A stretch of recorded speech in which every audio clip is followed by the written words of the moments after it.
You are not what you eat, you are what you think. And going a level even deeper than that, you are what you believe. What you believe becomes reality. You get in life a reflection of what you believe. My BFF, hello, thank you so much for stopping by. Today I brought you in the forest with me. This is my forest. Well, it's not actually mine, but it's the place where I like to come and run, hug my tree. I just hugged him right now, and it's January, it's a little cold outside. But it's fine. I wanted to share this beautiful nature with you and the lovely birds singing. I will start with a story from Andrew Huberman. He talked about an experiment that was made on two groups of people. They were presented some milkshakes, and the first group was told that the milkshake is healthy, has a lot of vitamins, low calories, good for your body. And the second group was told that the milkshake is bad for your health, fat, has artificial ingredients. That milkshake was not good at all. And afterwards, they drank it and they ran some blood tests. And the first group had good results, and the second group had high glycemic warning signs that milkshake really had an impact on them. And the interesting thing is that both groups drank the same milkshake, so the results were influenced by what those people were thinking and believing about the milkshakes. I was with my sister a few weeks ago and we ate some desserts, and she said, well, this is 600 calories. And I thought, why? What's the benefit in counting all my calories? Who knows what kind of activity you will have during that day, and all those calories will go out. So whatever you believe, if you believe that a certain food is bad for you and maybe has a lot of calories, then it will show on your body. The point of today's video is not about our silhouette, that's also important. It's about something more meaningful than that. It's about the way that we feel about ourselves and what we believe about ourselves. And I will mention something that I found out first from the book called The Nature of Personal Reality.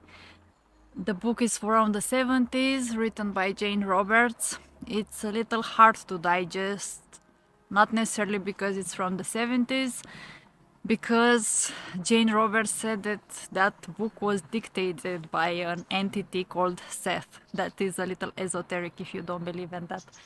And what they were saying there, exactly this, that you are not what you eat, you are what you think. Actually what you believe. I will insert a graphic here. It all starts with our beliefs. So beliefs will generate thoughts. Thoughts will generate feelings, feelings will generate actions, actions generate results, which lead back to reinforcing that belief and going back into the full circle. This is a cute bird, the European tit. Funny name. I will insert a picture with the bird here. Let's take an example. My own belief about myself was that I am shy. So, belief has generated the thought that I am shy. Then the feeling was that I would get anxiety before having something, a big challenge, a presentation, which led to the action that I was either not presenting, choosing not to put myself on the spot, or putting myself on the spot, maybe mumbling at first. And the result was either that I didn't present or that I stumbled a little bit, which reinforced my belief that I am shy. There is a way we can change our own beliefs about ourselves. We have some beliefs that maybe are from childhood, or someone has said that to us, maybe not with the most positive intention, and we started believing it. I grew up in a small city in Romania, and I went to school at the school that was closest to my home. It was school number 3, which was not the best, but was super convenient. It was close to where I lived, 7 minutes walking distance. And After that, when I went to high school, I went to the best high school in the city. The teacher, the math teacher, in the first week of high school, they asked each of us, what's the school that you are coming from? I said, it's school number 3. And then he said, well, that school is stupid. And he automatically labeled me as not being smart. And I started believing that. Although up until then, I was the best in school. I was competing with my best friend and I was always number 1 or number 2. But the impact that what that teacher told, he said that I'm not smart, at least at math, and from being the best, I started believing that I'm not good enough, I'm not smart, and I was among the last grades for 4 years in my high school years. And another thing, I was also bullied. Probably most of us have been told some negative things by our colleagues. I was told that I was fat and I gained a lot of weight and I became overweight during my high school years. My high school years were the worst in my life. Although I went through some divorce and some family abuse when I was even younger, but the high school years had the biggest impact on me because they changed the way that I perceive myself, the things that I believe about myself. Don't worry, there is a way to change that. I have 2 techniques. One is from the book called Psycho-Cybernetics. It's written by a doctor, a plastic surgeon, and he noticed throughout his career that there are 2 types of people. One category of people that after having some plastic surgery, they will completely shift their reality and they will believe positive thoughts about themselves and they will feel so much more comfortable and completely change their life. And there is another category of people, even though their face is perfect after the surgery, they still think that they are not good enough, they still have the same life, the same unhappiness in their life. And what he discovered, it all drills down to what people believe about themselves. It doesn't matter that you have a big nose like me or thin lips. What matters is what you believe about yourself.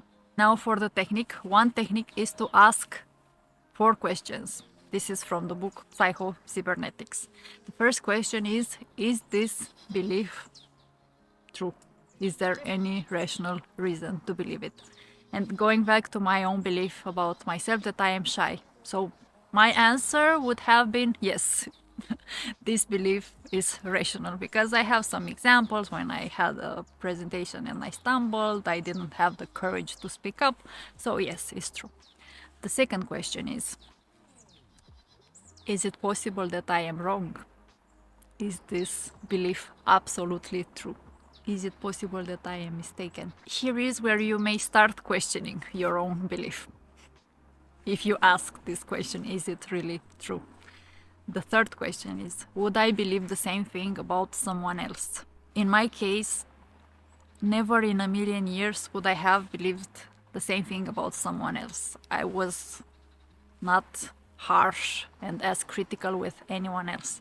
And the fourth question is, if this belief may not even be true, why should I continue to act and feel as if it was true? So that's one thing of approaching it in the theoretical side. And then the other technique is to shift your identity. And the way to do that, I will insert back the chart here, is to tackle starting from the actions. So my own belief, my shyness. So I believe that I am shy. I will flip that and instead I choose to believe that I am bold. And start acting as if I am already that person. I am already that bold person. And what I did, I started this YouTube channel. I started speaking up during meetings. I started volunteering myself to present. And that action, bit by bit, consistent, imperfect action, has led some results which at first they were a panic attack. It's fine, you will get the same. But then positive feedback. So those results fed into my belief that I started thinking, maybe I'm not that shy. Maybe I am a little bit bold. And then the feeling was less anxiety when I speak up. Then yeah, this is on the good track. And then again, more of that YouTube video, more of sharing myself, more of acting as a bold person, good results. And this way you shift your identity. You become who you want to be. And the perfect moment to start this and taking action is now. 2024 is the year of change, the year of becoming your true self. So I encourage you to identify an old belief that you have about yourself. Like my case, I believe that I am shy. Now I believe that I am bold. Flip it and think about an action, something that you can do consistently to change your identity, to already be that new version of you. You can be whoever you want to be. You can shift your identity and your entire life will transform. And remember, most of the time our biggest desires, our success lies outside our comfort zone, outside the things that we are doing daily. Think about that and let me know in the comments down below what is the old belief that you have and how are you deciding to flip it and to integrate this new identity and ground it in. What action are you planning to take consistently? You get in life a reflection of what you believe. And did you ever find a person that brings out the worst qualities in you, or the other way around? I have been in a relationship for 5 years with someone, and we would clash and bring out each other's worst qualities. It's because your beliefs become reality, your beliefs about someone else. It looks like they are cutting trees in this forest, my beautiful trees. So if you believe that you are being treated unfairly, being discriminated, then there is a high likelihood that will happen and you will bring out that side of other people. That was it for today. Thank you so much for watching. I wish you a fabulous start of the year and I can't wait to see you next time. Bye. If you enjoyed this video, watch my previous video on the dark side of perfectionism.